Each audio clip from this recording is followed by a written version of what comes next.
Welcome back to more UCL Fantasy content.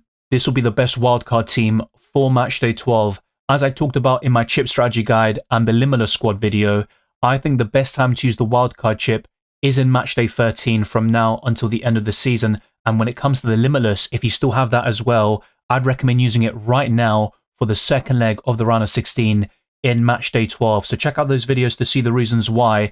And today I'll be discussing the best 15-man squad for this game week, but also for the rest of the tournament, looking at the bigger picture and some possible clashes that you're going to get between certain goalkeepers going into the quarterfinals or semi-finals, and providing more injury updates, team news, which will also be refined and expanded on in the deadline stream tomorrow. Also keep your eyes peeled for my team selection today, forming part of another triple upload. Show your support to the channel by liking this video, subscribing, and also hitting the notification bell so you're always up to date on my content for both UCL Fantasy and FPL, where we have another deadline on Friday. So they come thick and fast, and I'll be there every step of the way with all the content you need to win your mini leagues and rise up the rankings. Check all the links in the description for my Patreon and the championships, fair likes to my videos, proud to comments, amongst many other perks. My Discord server, the UCL Fantasy League, and Spotify can also be found in the description. Leave a 5-star review and also follow me on Spotify. That would be greatly appreciated. But without further ado, let's jump straight into it.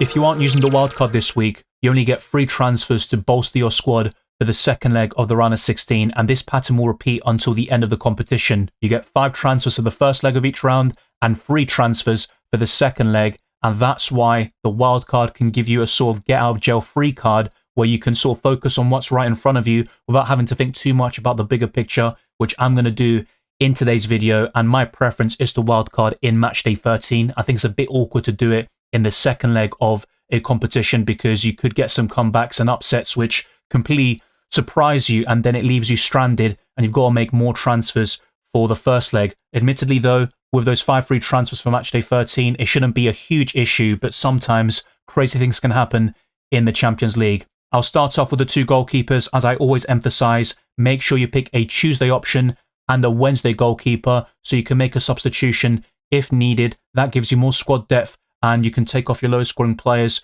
from the Tuesday and bring on those Wednesday players if necessary.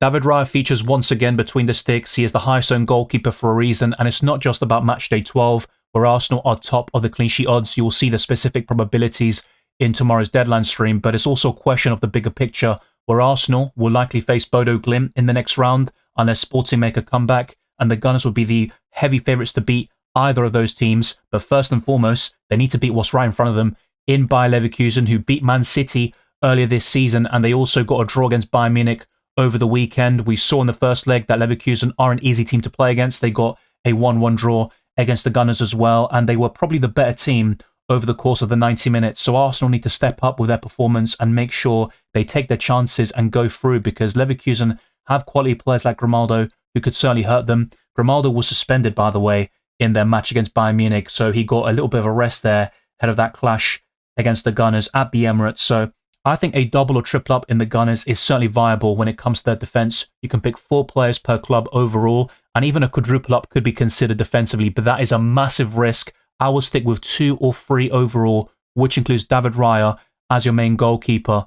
On the Wednesday, I would pick Joan Garcia, who didn't feature in my best Limitless team video, and it's worth mentioning 2 things. Oblak is injured and he's not going to play against Tottenham Hotspur, so Juan Musso will start against Tottenham in the second leg. And the other main thing is that Bayern Munich have no available goalkeeper. All 4 of them are injured, so who knows what Bayern Munich are going to do against Atalanta despite their 6-1 advantage going into Matchday 12. But this goalkeeper combination looks quite solid. I expect Arsenal and Barcelona to go through, not just to the quarterfinals, but also the semi-finals, and that's where they could face each other. But at least for the next couple of match days, I think Raya and Joan Garcia give you clean sheet potential. They play on different days, and I think they've got a chance of getting some decent UCL fantasy points in the process. And when it comes to Barcelona, the only other way I'd consider covering them defensively is with Joao Cancelo, who scored over the weekend in a 5-2 win over Sevilla, and doubling up is feasible with the Catalans, but my preference with them is to go for 2 or 3 midfielders actually, with Fermin Lopez, Rafinha and Lamine Yamal. But I think having 1 defensive coverage is absolutely fine, and Joan Garcia could be that in the goalkeeper position. So I do like this, and it's also a question of budget because Garcia only costs 4.4 million. Rye's a bit more expensive at 5.5 and very template, but I think this will set you up quite nicely for the knockout stages. And let's now go to the defensive line, where we can also consider player of the match award potential, ball recoveries, and even goals and assists in certain cases. Clean sheets is still the most important factor when it comes to defenders though, and that's why Gabriel features, but he has it all when it comes to a UCL Fantasy prospect. He averages 7 points per match day. He missed quite a few games because of injury and rotation towards the very end of the league phase, but we all know Gabriel is fixture proof, and against Leverkusen he could be captained on the Tuesday. That's something I'll discuss in my team selection video, but do we go for that third Arsenal defensive asset? So I am including Raya in that conversation as well, of course, and having 2 defenders out of the 5 spots on Arsenal, I would consider it here, but Jurrien Timber was subbed off due to injury against Everton, so he's a massive doubt to play against Bayer Leverkusen, and Arsenal have a cup final over the weekend against Man City in the Carabao Cup, but Piero Hincapié should start this match, and against Everton, it was Calafiori who made an insane block to preserve the Arsenal clean sheet at the time, and that was a massive 2-0 win over Everton in the end. But Hincapié came on and he got an assist for the winner scored by Victor Gyökeres, and I think Hincapié offers decent ball recovery potential. He got 4 points against his former club, and I think Hincapié will start here in the second leg. So going for Gabriel, Hincapié and Raya looks very solid, but my only concern here is that in future rounds, should Arsenal go through, would Hincapié start those matches as well? I think he would, and Calafiori will be the main left back in the Premier League at times, but it isn't an absolute guarantee, so I'd be a bit careful and hesitant about this Hincapié pick, and that's where you could maybe double up on another team, for example, and that could include Barcelona with Joao Cancelo as well. But as I discussed in my best Limitless team, I would go for Virgil van Dijk, and he's had plenty of Player of the Match awards this season, a couple of goals and plenty of ball recoveries, a couple of clean sheets too, so he was the highest scoring defender after the league phase, but Grimaldo did leapfrog him in recent matches after the knockout phase playoffs, but Van Dijk is still second amongst all defenders with 67 points, and his ownership is very high at 41%, so it goes to show how popular he is. And against Galatasaray, I still think Liverpool would be near the top of the clean sheet odds, but we saw their performance against Tottenham Hotspur, very shaky, and I think Tottenham deserve to get a point at the very least. So with Liverpool, you just don't really get that consistency or reliability, but I still think a clean sheet is possible here against Galatasaray. So this defensive line looks quite solid so far, but it still needs 1 or 2 more players here, and Jonathan Tah would be one of them. But will Bayern Munich keep a clean sheet against Atalanta, who drew against Inter Milan over the weekend? Another 1-1 draw there, but I still think Bayern could keep a clean sheet, and they would be right up there with Arsenal and Liverpool for the clean sheet odds. But the Gunners would likely be number 1, and you're going to see those numbers tomorrow, like I said, but I think Bayern would still be second, maybe even third against Atalanta, and it's between Tah or Upamecano because of the ball recoveries. I know Stanisic was the highest scoring defender in Matchday 11 with 12 points. He's also cheaper and has lower ownership than both of them, but I think Tah is the safest pick in the long run. He also scored over the weekend, but the goal was disallowed against Bayer Leverkusen in that 1-1 draw, where the Bavarians went down to 9 men after red cards to Nicholas Jackson and Luis Diaz. But the final defender is from Paris Saint-Germain, and I'm going for Hakimi once more. He is showing more form in the last couple of matches with the goals and assists, whilst Nuno Mendes started the season brilliantly, but has tailed off when it comes to goal contributions. This could easily switch the other way around, and I still think up until now, Nuno Mendes has been the better UCL fantasy pick, but I just think in the knockout phase playoffs and the round of 16, we've seen more from Hakimi. Bachel's another one to consider because of ball recoveries. He also got an assist and 7 points against Chelsea in the first leg. You've also got Marquinhos, who scored against Monaco in the knockout phase playoffs. He can get ball recoveries and important goals for the Parisians, but Hakimi has the highest ceiling. We saw that last season when he was the highest scoring defender in UCL Fantasy, and this defensive line gives you everything. Player of the Match awards, ball recoveries, goals, assists, and clean sheets. And against Chelsea away, I wouldn't be that bullish with Paris Saint-Germain, but I think they'll advance to the next round and they could go all the way in this competition. The best midfielder in UCL Fantasy is Lamine Yamal, in my opinion. I know he only has 44 points, which is actually half of Anthony Gordon, who is number 1 in this position, but I think that will change over the coming weeks. I expect Barcelona to beat Newcastle, and Yamal has been brilliant recently. It was his teammate, though, who scored a hat-trick against Sevilla on Sunday, so I would definitely consider having Rafinha alongside Yamal at the very least. And there's also Fermin Lopez, who is a suspension risk. And that's another reason why I would favour the Brazilian instead. But I think up until now, it's a bit similar to the Hakimi-Nuno Mendes debate. There is no denying that Fermin Lopez has been far better than Rafinha in the Champions League this season. Only one goal for the Brazilian midfielder, who got 13 goals in the previous campaign. So it is definitely quite a drop-off there. But we have seen signs in recent La Liga matches that we can get the very best of him again in UCL Fantasy. And if he can reach that, and you captain him, for example, you can get massive rank rises and also win your mini leagues in the process. So if it's a question of Yamal or Rafinha, I would go for Yamal personally. Fermin Lopez would be third when it comes to Barca midfielders and attackers. I wouldn't go for Lewandowski or Rashford up front. We could see rotation there, and Rashford mainly plays as a left winger, but after that performance by Rafinha, surely he starts again in the Champions League. So that's why I would go for this midfield duo, and I think that will set you up quite nicely for the rest of the competition. Now, Dominic Szoboszlai would be my other option in the midfield alongside Rafinha and Yamal. He only costs 7 million and he offers so many routes to points as well. He scored a brilliant free kick against Tottenham Hotspur, maybe not as vintage as the ones against Arsenal or Man City, but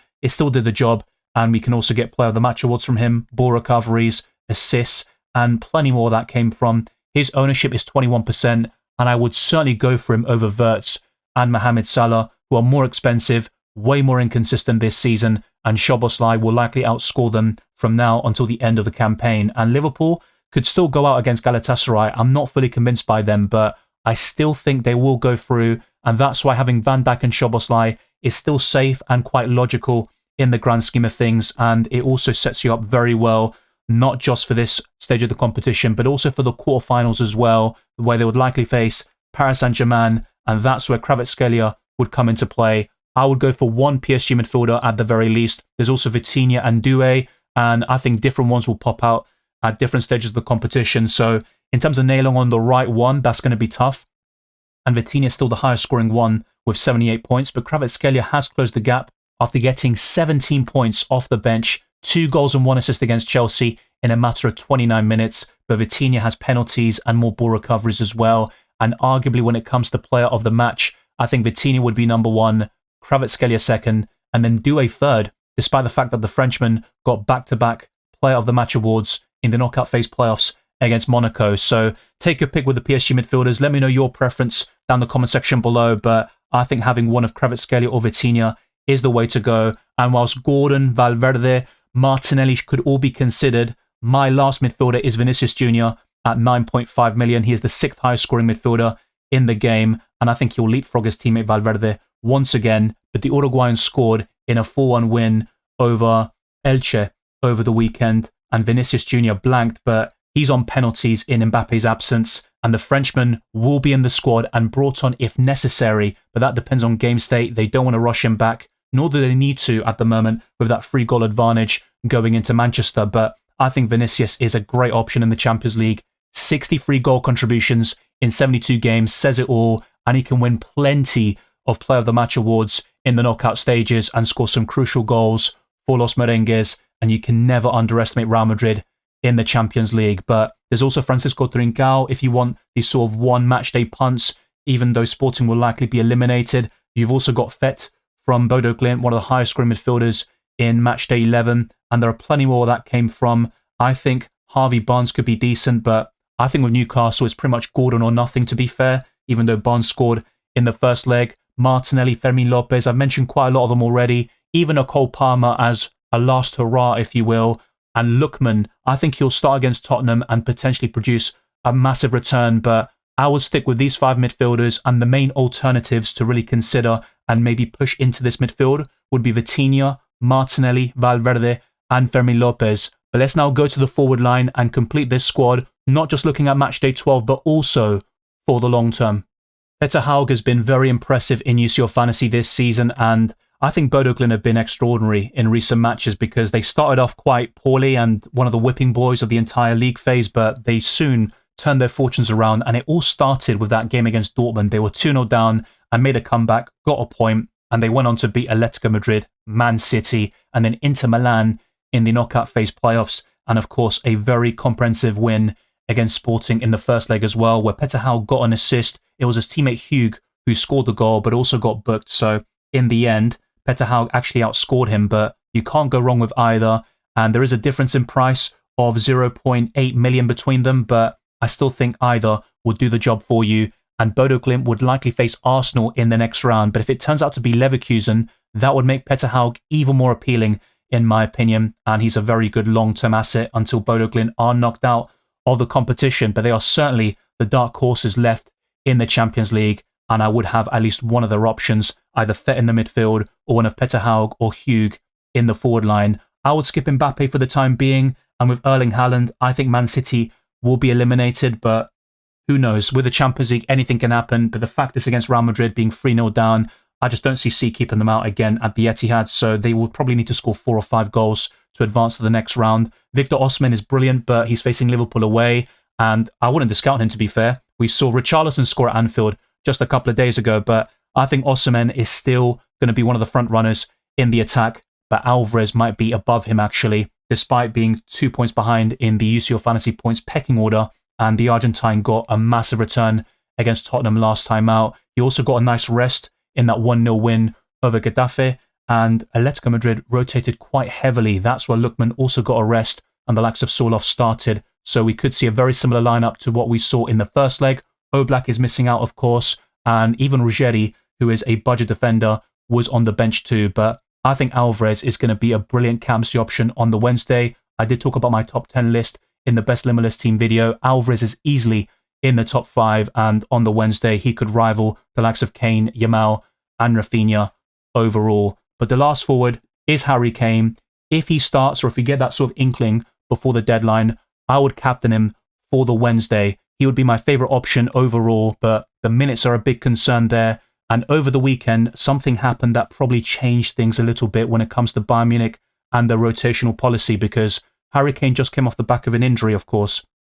And we saw Jackson start in that 1-1 draw against Bayer Leverkusen, but he was sent off. So now Bayern Munich have 2 players suspended for the next Bundesliga match in Diaz and Jackson. So Kane will definitely start the next Bundesliga match. So could he be benched here or get reduced minutes and sort of protect him a little bit because he just came off the back of an injury? So there's a lot of different factors at play, but I still think Harry Kane has a good chance of starting here. And if he does, I would 100% include him in this UCL Fantasy team. But we should have contingency plans just in case. That's where a 1-week punt on a Osimhen, potentially even longer if Galatasaray go through, or an Erling Haaland could certainly play a part. And even Victor Gyökeres, who I talked about in my best limitless team, that would probably be my number 1 pick in terms of replacing Harry Kane if necessary. And it also gives you more money at your disposal. It does say I'm 3.1 million over budget, but that's only if you have a squad starting now and your value is 105 million. I've got 109.2 million at my disposal, which means 1.1 million in the bank after building this 50-man squad. And with the captaincy, as discussed in the best limitless team video, I would go for a Victor Gyökeres potentially on the Tuesday if you bring him in. But with this exact 50-man squad, I would probably look at one of Gabriel, Vinicius or Kvaratskhelia. It's very open and not much separates those 3. And I think one of the changes I could make to my captaincy list is having Victor Gyökeres very high up there. And that would be a great Harry Kane replacement. But on the Wednesday, assuming that the signs point towards Kane starting, he would be my Wednesday captain. There is a risk though, as we saw in Matchday 11. So if you want to play it safe, go for a Barca attacker like Rafinha. But Yamal is the preference, and he is second in my captaincy list overall. But that's a very competitive squad for Matchday 12 and beyond. It gives you stability, a lot of players that will likely advance to the next round and also score a lot of UCL fantasy points in the process. These are the fixtures for the round of 16. You might know them, of course, quite well, but this is the order of things. So we've got Sporting versus Bodo Glimt at 5:45 p.m. in the UK. Once that game kicks off, your transfers are locked in. Remember, we get free transfers for the second leg, and you have to ensure you play your chip, either the wildcard or limitless, before the deadline passes. Then we have Chelsea versus Paris Saint-Germain, Man City against Real Madrid, and Arsenal facing Bayer Leverkusen. Those are the Tuesday games, and once they have completed, you have time until the Barcelona against Newcastle game, which is the early kickoff on Wednesday, to make substitutions and change your captaincy. So what you want to do is start your Tuesday players and then take off the lowest scoring ones for those yet to feature in Matchday 12. So after Barca Newcastle, we've got Liverpool against Galatasaray, Bayern Munich against Atalanta, and Tottenham Hotspur against Atletico Madrid. Which game do you think will result in a comeback? Do you think there will be any whatsoever? And which teams do you think will reach the semi-final stage and beyond? And even give me your winner, the highest scoring UCL Fantasy player. Let's continue the conversation on Discord and the comment section as always. And what I'm going to do now is highlight the best asset from every single team. With Sporting, it remains Francisco Trincao. I think Luis Suarez could be decent, but he's also one yellow card away from suspension. But either way, Sporting are 3-0 down. They have to leave it all on the line here to advance to the next stage. And Trincao was really impressive in the league phase, producing 56 points up until this stage of the competition. When it comes to Bodo Glimt, I think Hugh is good, but Petter Haug is slightly better in my opinion, which is why I picked him for the round of 16. But I think either one would do the job, and a Bodo Glimt attacker is certainly worth consideration at the very least. Now going to the next fixtures, that includes Chelsea. I think they will be eliminated, but João Pedro has been brilliant. Unfortunately, he blanked in FPL against Newcastle, and the same goes for Matchday 11 against Paris Saint-Germain. But just before that, he scored a very important goal against Wrexham in the FA Cup as a substitute, and a hat-trick against Aston Villa. Only 26 points this season, but that includes a significant return against Napoli back in Matchday 8. You've also got Cole Palmer. I think one of those two options would be best. Enzo is still decent, but I would certainly not go for a defender from Chelsea. I think PSG will score once again, and that's why Kvaratskhelia is my highlighted Paris Saint-Germain asset. But this could easily be Hakimi, Vitinha, even Doué, Ousmane Dembele. They have so many options. Bacho, Nuno Mendes, but Kvaratskhelia might be number one at this moment in time. With Man City is Erling Haaland, 56 goals in 57 Champions League appearances, but he blanked against West Ham, Nottingham Forest and Real Madrid over the past 3 matches since returning from injury, so the form isn't quite there. And after a brilliant start to the campaign, he has tailed off over the last couple of months, but he is still one of the best goal scorers in Europe. And despite Valverde scoring a hat-trick, Vinicius Jr. is still my favourite Real Madrid asset and one of the best Champions League players over the last couple of years, with 63 points this season, by the way, which is decent. I think he can definitely score even more. He had quite a tough start in the league phase this season, but we have seen him grow into the competition towards the very end of the league phase, then in the knockout phase playoffs, scoring in both matches against Benfica, and then another return against Man City, despite missing a penalty, which was quite frustrating. With Arsenal, Gabriel is the best asset overall, but I did recommend Gyökeres quite a few times across these videos. There's also Hincapié. I would probably skip Durin Timber right now. I think there's a chance he misses out, so either Mosquera or Ben White will start against Bayer Leverkusen, with Mosquera being a bit more likely. You've got David Raya between the sticks, and even Martinelli, who has been brilliant in the Champions League, but Gabriel is still number one for the Gunners. And with Leverkusen, a similar story. Their best asset is a defender with 88 points, the joint highest of any player alongside Anthony Gordon, and Grimaldo has been sensational this season. The same goes for Lamine Yamal across other competitions, maybe not so much in the Champions League, but I think he'll be one of the mainstays in the knockout stages. I think Barca will reach the semi-finals at the very least, and then it's between them or likely Arsenal to reach the Champions League final from their side of the draw. But upsets do happen all the time in football, particularly in the Champions League. And Anthony Gordon could be one of the catalysts for such a comeback or surprise. And Anthony Gordon, of course, has been brilliant for Newcastle in this competition with 88 points. And he has been a bit frustrating sometimes with 1-pointers in the second leg of the knockout phase playoffs, and also in the first leg against Barcelona where he was ill and he couldn't start the game. But he scored against Chelsea on Saturday, and that could be very important because we have seen him struggle in the Premier League. But if he can translate that into consistency, Anthony Gordon is a force to be reckoned with. Next up is Dominik Szoboszlai, who scored a great free kick on Sunday against Tottenham Hotspur. He has been Liverpool's best player by some distance. I know Van Dijk is solid in that defensive line. You've got Ekitike with moments. The same goes for Wirtz, and Salah obviously has that history. He's a legend at the club, but Szoboszlai is by far the best Liverpool asset in UCL Fantasy right now. And with Galatasaray, it's a similar story too, because Osimhen just is leaps and bounds above the rest. I know Jakobs was impressive in Matchday 11. You've also got Uğurcan Çakır, a very solid and dependable goalkeeper, but Osimhen is all you need from Galatasaray, and I think he could score at Anfield, to be fair. Romero has been very solid in the Champions League, and the same goes for Pedro Porro, who got 9 points against Atletico Madrid in the first leg. You've also got Mickey van der Ven, who started very well Vicario had a good start too.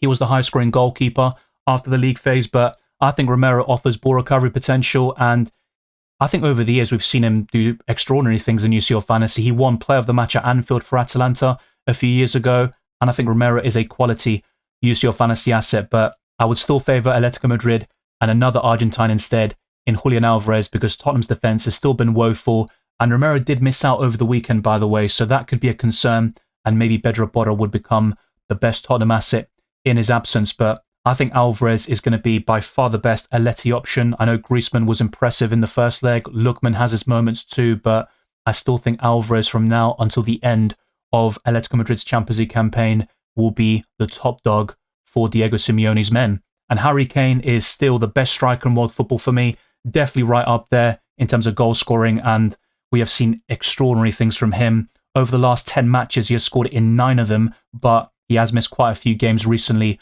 due to injury. But once he gets that sort of fitness built up again and the match sharpness, he is going to be the best striker, I think, in UCL Fantasy, and that's why he is top of my Camsey rankings. But there is a big risk attached to captaining him on the Wednesday, because we won't know until 8 p.m. on that particular day, the 18th of March, if he starts or not. And that's why going for Yamal could be a bit safer in the grand scheme of things. And the last player is Scamacca to cover Atalanta. He's shown a bit of decent goal-scoring form, but I would just skip any Atalanta asset at this point in time. They are 6-1 down, and they might just go for it, and I definitely favour an attacker over a defender, but even then, I just wouldn't go for Scamacca over Osimhen, Alvarez, Kane, Gyökeres, and all these different strikers, even Erling Haaland, who has a brilliant Champions League record.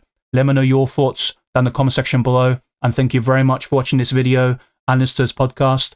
If you enjoyed it or found insightful, then like this video, subscribe to my channel, and also hit the notification bell so you're always up to date on my content, both UCL Fantasy and FPL.